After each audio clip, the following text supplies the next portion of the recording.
Barrett's bill seeks jail fines for flouting Parliament. Interesting. We'll get into it here. Also, that's an unfortunate picture of that man. Like, that man is a good-looking man, and that is an unfortunate picture. Yeah, man. The recorder in Times really screwed them. They did him dirty. He's a good-looking guy, and that is not his best photo. I'll be honest. Sorry, Michael. That's not a great one. That's not flattering on you, dog. But dude, I'll be on record saying you are a beautiful man.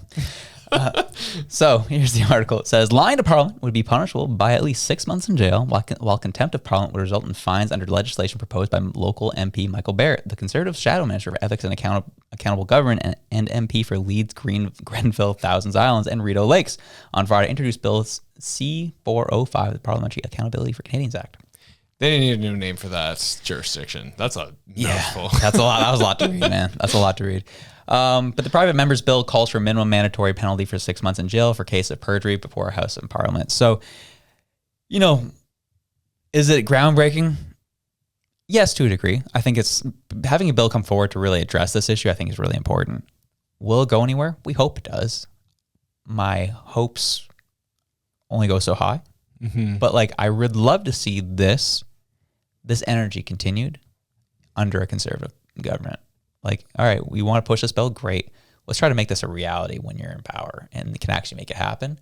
Because I think, this is obviously inspired by what happened with the GC strategies and bringing Christian Firth into the House. And he kind of was really shady about it all. And this, if someone tried to do that again, then that person would be thrown in jail. And so the issue, though, is I saw this on Twitter and everyone jumped into, when MPs lie in question period, we are throwing them in jail. That's not what this is about. Yeah. So sorry to break your hearts, y'all. But, I know. Yeah. I saw the same thing too, and I was like, oh. And then I read it further. I was like, no. It's a good start, though. It's a good start, but I do think that $50,000 is way too low. Because to make what's that? Considering what things that have happened in terms of how much money gets flown around. Yeah, exactly. Because I'm thinking we're talking in the order of millions of dollars here that they're getting sent from the Canadian taxpayer.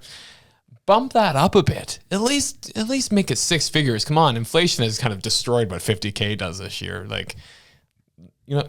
Make it six figures at least. Yeah, at least make it $250,000, please.